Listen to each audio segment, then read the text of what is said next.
তো চলুন দেখি খুব দ্রুত সময়ের মধ্যে কিভাবে আপনি একটি প্রফেশনাল ফেসবুক পেজ ক্রিয়েট করতে পারেন এবং এর সাথে সাথে আপনারা কিভাবে যাবতীয় সেটিংগুলো করতে পারেন বিস্তারিত আলোচনা করি। আপনারা একটি প্রফেশনাল ফেসবুক পেজ ক্রিয়েট করতে হলে আপনারা যে ইন্টারনেট ব্রাউজারটি ব্যবহার করেন সেই ব্রাউজারটি ওপেন করবেন।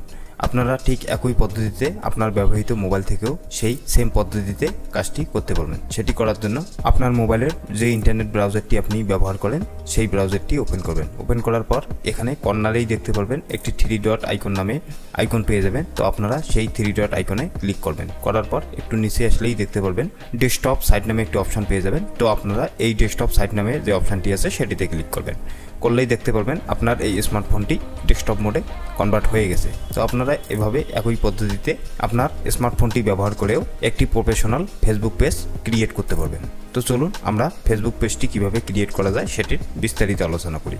তো আমি প্রথমে একটি ইন্টারনেট ব্রাউজার ওপেন করব। তো আমি একটি ইন্টারনেট ব্রাউজার ওপেন করলাম। করার পর তো আপনারা এখানে facebook.com লিখতে পারেন অথবা আপনারা এখান থেকে সার্চ বার যে অপশনটি আছে এখান থেকেও আপনারা সেই ফেসবুক লিখে ইন্টারপ্রেস করতে পারেন। করার পর আপনারা যেভাবে আপনার ফেসবুক আইডিতে লগ ইন করেন নর্মালি সেভাবে আপনারা আপনার ফেসবুক আইডিতে প্রবেশ করবেন। এখানে প্রথম ঘরটিতে আমার ফেসবুক আইডির ইউজার আইডি এবং পরের ঘরটিতে ফেসবুক আইডির পাসওয়ার্ড দিয়ে অ্যাকাউন্টটিতে লগ ইন করব। তো আপনারা দেখতে পাচ্ছেন আমি আমার ফেসবুকের ইউজার আইডি এবং তার পরের ঘরটিতে ফেসবুকের পাসওয়ার্ড দিয়ে লগ ইন নামে যে অপশনটি আছে সেটিতে ক্লিক করব। লগ ইন নামে যে অপশনটি আছে সেটিতে ক্লিক করার পর আপনারা দেখতে পাচ্ছেন আমার ফেসবুকের হোম পেজটি প্রদর্শিত হয়েছে। তো আপনারা ঠিক একইভাবে লগ ইন করে আপনার হোম পেজে এসে এখান থেকে আপনারা সাইটে একটু দেখতে পারবেন পেজ নামে একটি অপশন আছে সেটিতে ক্লিক করবেন। তো আপনারা দেখতে পাচ্ছেন আমার যে পেজগুলো আছে এই প্রোফাইলের অধীনে সেই পেজগুলো এখানে শো করবে। আপনাদের হোম পেজটি যদি এরকম ইন্টারফেসে হয়ে থাকে তো আপনারা এখান থেকে মেনু নামে যে অপশনটি আছে সেটিতে ক্লিক করবেন। মেনু নামে অপশনটিতে ক্লিক করার পর আপনারা প্রথমে কয়েকটি ক্যাটাগরি দেখতে পারবেন। পেজ নামে যে অপশনটি আছে সেটিতে ক্লিক করে আপনার একটি প্রফেশনাল ফেসবুক পেজ ক্রিয়েট করতে পারবেন। আপনারা যদি এখানে এই পেজ অপশনটি না পান তাহলে আপনারা একটু স্ল্যাশ করে নিচে আসলেই দেখতে পারবেন এখানে পেজ নামে একটি অপশন পেয়ে যাবেন। তো আপনারা এভাবে আমার দেখানো পদ্ধতিগুলো অনুসরণ করে আপনারা খুব দ্রুত সময়ের মধ্যে একটি প্রফেশনাল ফেসবুক পেজ ক্রিয়েট করতে পারবেন। তো আমরা এখন সেই পেজ অপশনটিতে ক্লিক করব। পেজ অপশনটিতে ক্লিক করার পর আমরা এখানে সাইটে একটু লক্ষ্য করলে দেখতে পারবো ক্রিয়েট এ নিউ পেজ নামে একটি অপশন আছে সেটিতে ক্লিক করব। তো আপনারা দেখতে পাচ্ছেন আমি ক্রিয়েট এ নিউ পেজ নামে একটি অপশন আছে সেটিতে ক্লিক করার পর পরবর্তী যে হোম পেজটি আছে সেটি প্রদর্শিত হবে। তো আমরা এখানে সাইটে একটু লক্ষ্য করলে দেখতে পারবো পেজের যাবতীয় তথ্যগুলো এখানে দিয়ে আমাদের সেই প্রফেশনাল পেজটি ক্রিয়েট করতে হবে। তো আমরা প্রথম যে ঘরটি আছে সেটিতে যদি দেখি তাহলে দেখতে পারবো পেজ নেম নামে যে অপশনটি আছে সেটিতে আমরা যে নামে আমাদের এই ফেসবুক পেজটি ক্রিয়েট করতে চাচ্ছি সেই নামটি এখানে লিখবো। তো আপনারা যে নামে ফেসবুক পেজটি ক্রিয়েট করতে যাচ্ছেন সেই নামটি এখানে লিখবেন। তো আমি আপনাদের দেখানোর জন্য আমার মন মতো একটি নাম এখানে লিখব। তো আপনারা দেখতে পাচ্ছেন আমি আমার মন মতো একটি নাম এখানে দিলাম। দেওয়ার পর আমি নিচে যে অপশনটি আছে সেটিতে যদি দেখি তাহলে দেখতে পারবো এখানে আরেকটি জিনিস লক্ষ্য রাখতে হবে। আপনারা যদি একটি নাম আপনার ফেসবুক পেজের জন্য ক্রিয়েট করেন নামটি লেখার পর তাহলে এখানে দেখতে পারবেন একটি সবুজ রঙের টিক চিহ্ন প্রদর্শিত হবে। তো আপনারা এই সবুজ রঙের যে টিক চিহ্নটি আছে সেটি যদি আপনারা আপনাদের পেজে নামটি লেখার পর দেখতে পারেন তাহলে আপনারা বুঝতে পারবেন যে আপনাদের সেই যে নামটি আপনারা এখানে দিলেন সেই নামটি দিয়ে আপনার একটি ফেসবুক পেজ ক্রিয়েট করা যাবে। তারপরের যে অপশনটি আছে সেটিতে যদি দেখি তাহলে দেখতে পারবো আপনারা যে ফেসবুক পেজটি ক্রিয়েট করতে চাচ্ছেন সেই ফেসবুক পেজটি আপনারা যে ক্যাটাগরিতে ক্রিয়েট করতে চাচ্ছেন সেই ক্যাটাগরিতে এখানে লিখতে হবে। তো আপনারা এখানে বেশ কয়েকটি ক্যাটাগরি এখানে লিখতে পারবেন। আপনারা বিভিন্ন ফরম্যাটে অথবা ক্যাটাগরিতে আপনার এই ফেসবুক পেজটি ক্রিয়েট করতে পারবেন। তো আমি এখানে আমার মতো একটি ক্যাটাগরি সিলেক্ট করব। তো আমি এখানে যেহেতু টেক রিলেটেড একটি পেজ ক্রিয়েট করতে চাচ্ছি সেজন্য আমি টেক রিলেটেড কিছু ক্যাটাগরি এখানে অ্যাড করব। তো আমি এখান থেকে টেক রিলেটেড যে ক্যাটাগরি আছে সেগুলো এখান থেকে সিলেক্ট করে নেব। তো আপনারা এখানে কয়েকটি ক্যাটাগরি অ্যাড করে দেবেন। দেওয়ার পর তারপরের যে ঘরটি আছে সেটিতে যদি লিখি তাহলে দেখতে পারবো আমরা যে ফেসবুক পেজটি ক্রিয়েট করতে চাচ্ছি সেই ফেসবুক পেজটির ডিসক্রিপশন এখানে লিখতে হবে। মূলত ফেসবুক পেজটি যে রিলেটেড সে রিলেটেড কয়েকটি সেন্টেন্স আমাদের এখানে প্রোভাইড করতে হবে। তো আপনারা এখানে আপনাদের পেজ রিলেটেড কয়েকটি সেন্টেন্স লিখবেন। তো আপনারা দেখতে পাচ্ছেন আমার স্যালারি রিলেটেড একটি ডিসক্রিপশন লিখলাম। আমার এই ফেসবুক পেজ রিলেটেড একটি ডিসক্রিপশন লেখার পর আমরা যদি একটু নিচে আসি তাহলে দেখতে পারবো ক্রিয়েট পেজ নামে একটি অপশন আছে সেটিতে যদি ক্লিক করি তাহলে দেখতে পারবো আমাদের একটি প্রফেশনাল ফেসবুক পেজ ক্রিয়েট হয়ে গেল।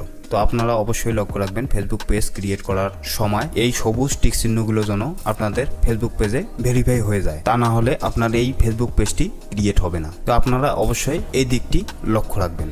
তো আপনারা দেখতে পাচ্ছেন ক্রিয়েট পেজ অপশনটিতে ক্লিক করার পর পরের যে হোম পেজটি আছে সেটিতে আমরা এখন আসলাম। আসার পর প্রথমেই আমরা দেখতে পারবো আমাদের উক্ত নেমে একটি ফেসবুক পেজ ক্রিয়েট হয়ে গেছে। তারপরে সাইটে যদি আমরা দেখি তাহলে দেখতে পারবো কয়েকটি স্টেপ পূরণ করার পর আমাদের এই ফেসবুক পেজটি প্রফেশনালিভাবে ক্রিয়েট হয়ে যাবে। তো চলুন আমরা সেই স্টেপগুলো পূরণ করে আমাদের এই ফেসবুক পেজটি ক্রিয়েট করে ফেলেই প্রফেশনালিভাবে। তো আমরা প্রথমেই যদি দেখি তাহলে দেখতে পাবো কন্ট্যাক্ট নাম্বার। তো আমরা আমাদের পেজের একটি কন্ট্যাক্ট নাম্বার এখানে লিখব। লেখার পর যদি আমাদের পেজের একটি ওয়েবসাইট থাকে তাহলে আমরা এখানে ওয়েবসাইটটি লিখতে পারবো। পরের যে অপশানটি আছে সেটিতে যদি দেখি তাহলে দেখতে পারবো আমাদের এই পেজের একটি ইমেল অ্যাড্রেস প্রোভাইড করতে হবে। তো আপনারা এখানে চাইলে একটি ইমেল অ্যাড্রেস অ্যাড করতে পারবেন অথবা আপনারা এখান থেকে ফোন নাম্বার অ্যাড করতে পারবেন। তারপরে আপনাদের এই পেজের যদি একটি ওয়েবসাইট থাকে তাহলে আপনারা সেই ওয়েবসাইটটি এখানে লিখতে পারবেন। তারপরে যদি একটু নিচে আসে তাহলে দেখতে পারবো লোকেশন নামে একটি অপশান আছে। তো আপনারা এই পেজটি যদি আপনার শপের জন্য হয় অথবা যে কোনো মাধ্যমে হয়ে থাকে তো আপনারা এখানে আপনার একটি প্রপার লোকেশন অ্যাড করতে পারেন। তারপরে যদি দেখি তাহলে দেখতে পারবো সিটি টাউন নামে একটি অপশান আছে। তারপরে জিপ কোড নামে একটি অপশান আছে। আপনারা চাইলে এখান থেকে যাবতীয় তথ্যগুলো অ্যাড করতে পারবেন আপনার পেজে। তো আপনারা এখান থেকে যাবতীয় তথ্যগুলো পূরণ করে নেক্সট নামে যে অপশানটি আছে সেটিতে ক্লিক করবেন। তো আপনারা দেখতে পাচ্ছেন নেক্সট নামে অপশানটিতে ক্লিক করার পর প্রথম যে অপশানটি আছে সেটি যদি দেখি তাহলে দেখতে পারবো অ্যাড এ প্রোফাইল পিক। আপনার এই পেজের জন্য একটি প্রোফাইল পিক এখান থেকে অ্যাড করতে পারবেন। এবং তারপরের যে অপশানটি আছে সেটিতে যদি দেখি তাহলে দেখতে পারবো অ্যাড কভার পেজ। আপনাদের এই পেজটিতে পেছনে যে কভার পেজটি থাকে সেটি এখান থেকে অ্যাড করতে পারবেন এবং এখান থেকে আপনারা প্রথম যে অপশানটি আছে সেটিতে থেকে আপনার প্রোফাইল পিক এখান থেকে অ্যাড করতে পারবেন। তো আপনারা এখানে একটি প্রোফাইল পিক এবং একটি কভার পেজ দিয়ে নেক্সট নামে যে অপশানটি আছে সেটিতে ক্লিক করবেন। তো আপনারা দেখতে পাচ্ছেন আমি একটি প্রোফাইল পিকচার এখানে দিলাম। নেক্সট অপশানটিতে ক্লিক করার পর আমরা তারপরেই যদি দেখি তাহলে দেখতে পারবো এখানে আপনাদের ফেসবুক যে ফ্রেন্ডগুলো আছে তাদেরকে এখান থেকে ইনভাইট করতে পারবেন। তো আপনারা এখান থেকে ইনভাইট ফ্রেন্ড নাম যে অপশানটি আছে সেটিতে ক্লিক করবেন। তো ইনভাইট ফ্রেন্ড অপশানটিতে ক্লিক করার পর আপনারা এখান থেকে আপনাদের ফেসবুকের যে ফ্রেন্ডগুলো আছে তাদেরকে আপনাদের পেজের ইনভাইটটি পাঠাতে পারবেন।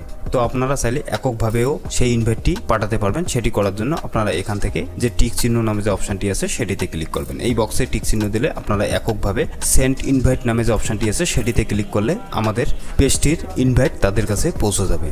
অথবা আমরা যদি ফেসবুকের সব ফ্রেন্ডকে আমাদের এই পেজের ইনভাইট করতে চাই তাহলে এখান থেকে সিলেক্ট অল ফ্রেন্ড নামে যে অপশানটি আছে সেটিতে ক্লিক করে আপনাদের সকল বন্ধুকে এই পেজের ইনভাইটটি পাঠাতে পারবেন। তো আপনারা আপনাদের পছন্দ মতো অপশানটি সিলেক্ট করে এই পেজটির ইনভাইট আপনার বন্ধুদের কাছে পৌঁছে দেবেন। তো আমি এখান থেকে সিলেক্ট অল নামে যে অপশানটি আছে সেটিতে ক্লিক করে সেন্ড ইনভাইট নামে যে অপশানটি আছে সেটিতে যদি ক্লিক করি তাহলে আমার এই ফেসবুকের পেজটির ইনভাইট সকল বন্ধুদের কাছে পৌঁছে যাবে। তারপরেই যদি নেক্সট স্টেপটি আসি তাহলে দেখতে পারবো আমাদের নোটিফিকেশনের একটি অপশন এখানে প্রদর্শিত হবে। তো আপনারা যদি যাবতীয় নোটিফিকেশনগুলো পেতে চান তাহলে অবশ্যই এই যে ঘরটি আপনারা দেখতে পাচ্ছেন এই ঘরটিতে টিক চিহ্ন দেয়া থাকবে। আপনারা এই টিক চিহ্নটি রাখা অবস্থায় এখানে ডান নামে যে অপশানটি আছে সেটিতে ক্লিক করবেন। ক্লিক করার পর আপনারা দেখতে পারবেন আপনারা যে পেজটি ক্রিয়েট করলেন সেই পেজটির ওয়েলকাম হোম পেজ এখানে প্রদর্শিত হবে। তো এখান থেকে আপনারা নট নাও যে অপশানটি আছে আমি এখানে সিলেক্ট করে এখন দেখতে পারলেন আপনাদের একটি প্রফেশনাল ফেসবুক পেজ ক্রিয়েট হয়ে গেল। আমরা এর পরের যে ভিডিওগুলো আছে সেগুলোতে দেখাবো কিভাবে আপনারা এই পেজটিকে কাস্টমাইজ করবেন। তো অবশ্যই আপনারা চাঁদ কম্পিউটারের এই ইউটিউব চ্যানেলটির সাথেই থাকবেন এবং এর সাথে সাথে চাঁদ কম্পিউটারের ফেসবুক পেজ এবং ফেসবুক গ্রুপটির সাথে থাকবেন, কেননা এই নিত্য নতুন গুরুত্বপূর্ণ টিপসগুলো চাঁদ কম্পিউটারের এই ইউটিউব চ্যানেল, চাঁদ কম্পিউটারের ফেসবুক পেজ এবং চাঁদ কম্পিউটারের ফেসবুক গ্রুপে প্রতিনিয়ত প্রকাশ করা হয়ে থাকে। চাঁদ কম্পিউটারের এই ইউটিউব চ্যানেলটি সাবস্ক্রাইব করবেন। ধন্যবাদ চাঁদ কম্পিউটারের সাথে থাকার জন্য।